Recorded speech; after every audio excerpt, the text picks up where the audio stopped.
Hello ನಮಸ್ಕಾರ. ನೀವು ನೋಡ್ತಾ ಇದ್ದೀರಾ ಸುವರ್ಣ ನ್ಯೂಸ್ ಡಿಜಿಟಲ್. ನಾನು ರೋಜಾ ಮನು ಪಾಟೀಲ್. ಸೋಷಿಯಲ್ ಮೀಡಿಯಾದಲ್ಲಿ ಹೇಗೆ ಅಂತ ಹೇಳಿದ್ರೆ ಒಂದಷ್ಟು AI ಬಂದಿರೋದ್ರಿಂದಾಗಿ ಯಾವುದು ನಿಜ ಯಾವುದು ಸುಳ್ಳು ಅಂತ ಹೇಳ್ಬಿಟ್ಟು ನಂಬೋದಕ್ಕೆ ಕಷ್ಟಕರವಾಗ್ತಾ ಇದೆ.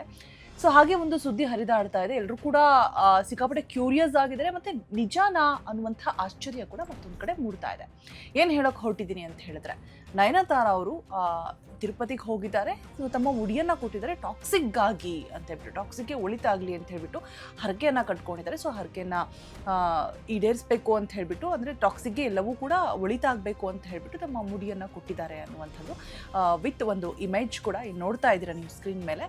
ಸೊ ಸಿಕ್ಕಾಪಟ್ಟೆ ಎಲ್ಲ ಕಡೆ ವೈರಲ್ ಆಗ್ತಾ ಇದೆ. ಅದು ಹೇಗಿದೆ ಅಂತ ಹೇಳಿದ್ರೆ, ನಿಜಕ್ಕೂ ನಾನು ಸಡನ್ನಾಗಿ ನೋಡಿದ ತಕ್ಷಣ ಹೌದಾ ನಿಜನಾ ಅಂತ ಹೇಳ್ಬಿಟ್ಟು ನನಗೆ ಒಂದು ರೀತಿಯಾಗಿ ಕನ್ಫ್ಯೂಸಿಂಗ್ ಆಗಿತ್ತು. ಸೊ ಮತ್ತೆ ಅದನ್ನು ಫ್ಯಾಕ್ಟ್ ಚೆಕ್ ಮಾಡಿಬಿಟ್ಟು ಅದು ಹೌದಾ ಇಲ್ವಾ ಅಂತ ಹೇಳ್ಬಿಟ್ಟು ಸರ್ಚ್ ಮಾಡಿ ಒಂದಷ್ಟು ಮೂಲಗಳಿಂದ ಮಾಹಿತಿಯನ್ನು ಪಡೆದುಕೊಂಡು ಕ್ಲಾರಿಟಿಯನ್ನು ಕೊಡೋದಕ್ಕೆ ಮುಂದಾಗಿರುವಂಥದ್ದು. ಬಿಕಾಸ್ ಏನಂತ ಹೇಳಿದ್ರೆ, ಟಾಕ್ಸಿಕ್ ಸದ್ಯಕ್ಕೆ ಇನ್ನೇನು ಕೆಲವೇ ದಿನಗಳು ಮಾತ್ರ ಬಾಕಿ ಉಳಿದಿರುವಂಥದ್ದು ರಿಲೀಸ್ ಆಗೋದಕ್ಕೆ. ಸೊ ಈ ಸಂದರ್ಭದಲ್ಲಿ ಅಂದರೆ ತಮ್ಮ ಬೊಕ್ಕಸಕ್ಕೆ ಹಣ ತುಂಬಿಸ್ಕೊಳ್ಳುವಂಥ ಒಂದು ನಿಟ್ಟಿನಲ್ಲಿ ಮಾಡ್ತಾ ಇದ್ದಾರೆ ಅಂತ ಹೇಳಿದ್ರು ತಪ್ಪಾಗ್ಲಿಕ್ಕಿಲ್ಲ. ಬಿಕಾಸ್ ವೀವ್ಸ್ ಆಗಿರ್ಬೋದು, ಮತ್ತು ಆ ಲೈಕ್ಸ್ಗಾಗಿರ್ಬೋದು, ಮತ್ತು ಫಾಲೋವರ್ಸ್ಗಾಗಿರ್ಬೋದು, ಈ ರೀತಿಯಾದಂತಹ ಫೇಕ್ ನ್ಯೂಸನ್ನು ಹಬ್ಬಿಸುವಂಥವರ ಸಂಖ್ಯೆ ದಿನೇ ದಿನೇ ಹೆಚ್ಚಾಗ್ತಾ ಇದೆ.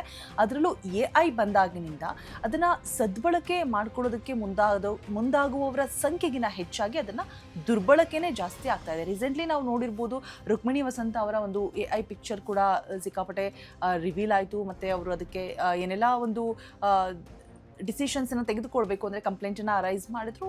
ಯಾರೆಲ್ಲ ಕಿಡಿಗೇಡಿಗಳಿದ್ದಾರೆ ಅವ್ರನ್ನ ಬಂಧಿಸುವಂತಹ ಕೆಲಸ ಕೂಡ ಆಯಿತು.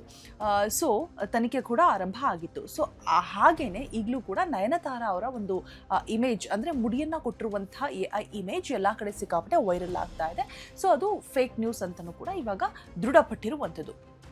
ಈಗ ಟಾಕ್ಸಿಕ್ ಎಲ್ಲರೂ ಕೂಡ ಕಾತರದಿಂದ ಕಾಯ್ತಾ ಇರುವಂಥ ಒಂದು ಸಿನಿಮಾ, ನಮ್ಮ ಕನ್ನಡದ ಹೆಮ್ಮೆಯ ಯಶ್ ನಟಿಸಿರುವಂತಹ, ವಿಶ್ವದಾದ್ಯಂತ ಎಲ್ಲರೂ ಕೂಡ ತಿರುಗಿ ನೋಡ್ತಾ ಇರುವಂತಹ ಸಿನಿಮಾ ಹೌದು. ಬಟ್ ಅದಕ್ಕೋಸ್ಕರ ಸಾಕಷ್ಟು ಶ್ರಮ ವಹಿಸಿದ್ದಾರೆ, ಒಂದಷ್ಟು ಸವಾಲುಗಳನ್ನು ಫೇಸ್ ಮಾಡಿದ್ದಾರೆ, ಟೀಕೆ ಟಿಪ್ಪಣಿಗಳನ್ನು ಎದುರಿಸಬೇಕಾದಂಥ ಒಂದಷ್ಟು ಸಿಚುವೇಶನ್ಸ್ ಕೂಡ ಬಂದಿದೆ.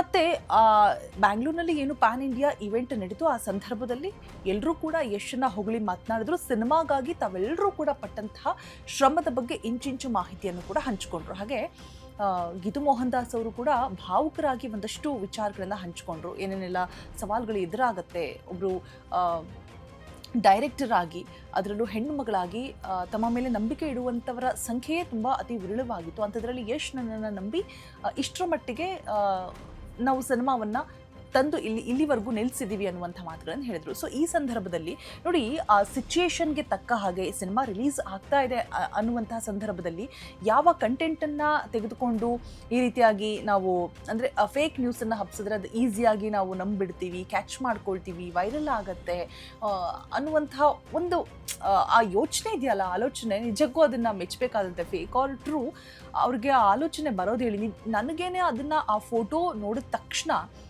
ಅನಿಸಿದ್ದು, ಇರ್ಬೋದಲ್ವಾ ಟಾಕ್ಸಿಕ್ ಆಗಿ. ಬಿಕಾಸ್ ನಯನತಾರಾ ಅವರು ತಿರುಪತಿಗೆ ವಿಸಿಟ್ ಕೊಡ್ತಾನೆ ಇರ್ತಾರೆ, ತಿರುಮಲಗೆ ವಿಸಿಟನ್ನು ಕೊಡ್ತಾನೆ ಇರ್ತಾರೆ. ಬಟ್ ಅದು ಅವರು ಇತ್ತೀಚೆಗೆ ವಿಸಿಟ್ ಕೊಟ್ಟಿರುವಂತಹ ಯಾವುದೇ ಫೋಟೋ ಅಲ್ಲ. ಏಪ್ರಿಲ್ನಲ್ಲಿ ಅವರು ವಿಸಿಟ್ ಕೊಟ್ಟಿರ್ತಾರೆ.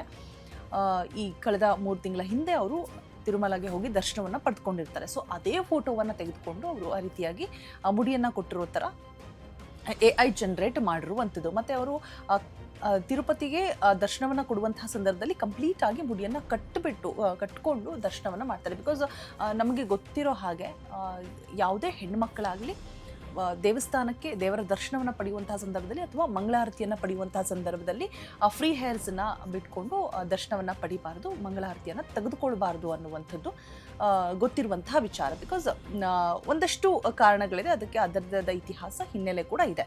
ಆ ಒಂದಷ್ಟು ರೀಸನ್ಸ್ಗೋಸ್ಕರ ತಲೆ ಮೇಲೆ ಮುಸ್ಕನ್ನು ಹಾಕ್ಕೊಳ್ಬೇಕು ಅಥವಾ ಮುಡಿಯನ್ನು ಕಟ್ಕೊಂಡು ಏನು ದೇವರ ದರ್ಶನವನ್ನು ಅಥವಾ ಆರತಿಯನ್ನು, ಮಂಗಳಾರತಿಯನ್ನು ತೆಗೆದುಕೊಳ್ಬೇಕು ಅನ್ನುವಂಥದ್ದಿದೆ. ಸೊ ಹಾಗೆ ನಯನತಾರಾ ಅವರು ಕೂಡ ತಿರುಮಲಗೆ ವಿಸಿಟ್ ಕೊಟ್ಟಂತಹ ಏಪ್ರಿಲ್ನಲ್ಲಿ ರೀಸೆಂಟಾಗಿ ವಿಸಿಟ್ ಕೊಟ್ಟಿರ್ತಾರೆ. ಆಗಲೂ ಕೂಡ ತಮ್ಮ ಮುಡಿಯನ್ನು ಕಟ್ಕೊಂಡು ದೇವರ ದರ್ಶನವನ್ನು ಪಡೆದುಕೊಂಡು ವಾಪಸ್ಸಾಗಿರ್ತಾರೆ. ಸೊ ಅದೇ ಫೋಟೋವನ್ನು ಇದೀಗ AI ಜನರೇಟ್ ಮಾಡಿ ಟಾಕ್ಸಿಕ್ಗೋಸ್ಕರ ಅವರು ನಯನತಾರಾ ಅವರು ಮುಡಿಯನ್ನು ಕೊಟ್ಟಿದ್ದಾರೆ ಅನ್ನುವಂತಹ ಫೇಕ್ ನ್ಯೂಸ್ ಎಲ್ಲ ಕಡೆ ಹಬ್ತಾ ಇದೆ. ಸೊ ವೀಕ್ಷಕರೇ, ನಾವು ಬುದ್ಧಿವಂತರಾಗಬೇಕು, ಎಚ್ಚರವಾಗಿರಬೇಕು, ಯಾವುದು ನಿಜ ಸುದ್ದಿ ಯಾವುದು ಸುಳ್ಳು ಸುದ್ದಿ ಅನ್ನುವಂತಹ ವಿಚಾರಗಳ ಬಗ್ಗೆ ಗಮನ ಹರಿಸಬೇಕು. ಇದು ಓಕೆ, ಏನಂತ ಹೇಳಿದ್ರೆ ಈಸಿಯಾಗಿ ನಂಬಿಬಿಡ್ತೀವಿ. ಸೊ ಇದೇ ತರಹದ ಒಂದಷ್ಟು ಸೂಕ್ಷ್ಮತೆಯ ವಿಚಾರಗಳು ಕೂಡ ಈ ಹಿಂದೆ ರುಕ್ಮಿಣಿ ವಸಂತ ಅವರ AI ಪಿಕ್ಚರ್ ಏನು ಜನರೇಟ್ ಆಯಿತು. ಸೊ ಆ ರೀತಿಯಾದಂಥ ವಿಚಾರಗಳನ್ನು ನಂಬಬೇಕಾ ಬಿಡಬೇಕಾ? ಯಾವುದೇ ಒಂದು ಇಮೇಜ್ ಆಗಲಿ, ಯಾವುದೇ ಒಂದು ವಿಡಿಯೋ ಆಗಲಿ ರಿಲೀಸ್ ಆದಂಥ ಸಂದರ್ಭದಲ್ಲಿ ನಾವು ಒಂದು ಸಲ ಅಲ್ಲ 10 ಬಾರಿ ಅದನ್ನು ನೋಡಿ ಪರಿಶೀಲನೆ ಮಾಡಿ ಯಾವುದು ನಿಜ ಯಾವುದು ಸುಳ್ಳು ಅನ್ನುವಂಥದ್ದನ್ನು ಅರಿತು ಕಮೆಂಟ್ ಮಾಡಬೇಕು. ನಂಬಬೇಕಾ ಬಿಡಬೇಕಾ ಅನ್ನೋದನ್ನು ಆಲೋಚನೆ ಮಾಡಬೇಕು ಅಂತ ಹೇಳ್ತಾ, ಸೊ ಎಚ್ಚರಿಕೆಯ ಸಂದೇಶವನ್ನು ನಿಮ್ಮೆಲ್ಲರಿಗೂ ಕೂಡ ರವಾನೆ ಮಾಡ್ತಾ, ಯಾವುದೇ AI ಪಿಕ್ಚರ್ಸ್ ಆಗಿರ್ಬೋದು ಅಥವಾ ವಿಡಿಯೋಗಳಾಗಿರ್ಬೋದು ವೈರಲ್ ಆಗ್ತಾ ಇರುವಂತಹ ಸಂದರ್ಭದಲ್ಲಿ ಎಚ್ಚರವಾಗಿರಿ, ಅದು ನಿಜವಾ ಅಥವಾ ಫೇಕ್ ನ್ಯೂಸಾ ಅಂತ ಹೇಳ್ಬಿಟ್ಟು ಅಂತ ಹೇಳ್ತಾ, ಟಾಕ್ಸಿಕ್ ಇನ್ನೇನೋ ಕೆಲವೇ ದಿನಗಳಷ್ಟೇ ಬಾಕಿ ಇದೆ ತೆರೆ ಮೇಲೆ ಅಬ್ಬರಿಸೋದಕ್ಕೆ. ಸೊ ನಾವೆಲ್ಲರೂ ಕೂಡ ಕಾತರರಾಗಿ ಕಾಯ್ತಾ ಇದ್ದೀವಿ. ಟಾಕ್ಸಿಕ್ಗೆ ಒಳ್ಳೇದಾಗಲಿ ಅಂತ ಆಶಿಸ್ತಾ, ಈ ರೀತಿಯಾಗಿ ಫೇಕ್ ನ್ಯೂಸನ್ನು ಹಬ್ಸೋರ್ಗಾಗಿ ಹೇಳ್ತಾ ಇರುವಂತಹ ವಿಚಾರ ದಯವಿಟ್ಟು ಇದನ್ನೆಲ್ಲ ಇಲ್ಲಿಗೆ ನಿಲ್ಲಿಸಿ ಅಂತ ಹೇಳ್ತಾ, ಇಲ್ಲಿ ಯಾರು ಕೂಡ ಮೂರ್ಖರಲ್ಲ. ಯಾವುದು ಸರಿ ಯಾವುದು ತಪ್ಪು ಅಂತ ಅರಿತು ನಾವು ಫೈನಲ್ ಡಿಸಿಷನ್ನ ತೆಗೆದುಕೊಳ್ತೀವಿ, ನಂಬುತ್ತೀವಿ ಅನ್ನುವಂಥ ಮಾತನ್ನು ತಲುಪಿಸ್ತಾ, ಇನ್ನಷ್ಟು ಒಳ್ಳೊಳ್ಳೆ ಕಂಟೆಂಟ್ಗಳಿಗಾಗಿ ಫಾಲೋ ಮಾಡಿ ಸುವರ್ಣ ನ್ಯೂಸ್ ಡಿಜಿಟಲ್. ನೋಡ್ತಾ ಇರಿ ಸುವರ್ಣ ನ್ಯೂಸ್, ಇದು ನೇರ ದಿಟ್ಟ ನಿರಂತರ. ಇಷ್ಟೊತ್ತು ಸುದ್ದಿ ಕೊಟ್ಟ ನಾನು ರೋಜಾ ಮನು ಪಾಟೀಲ್. Thank you.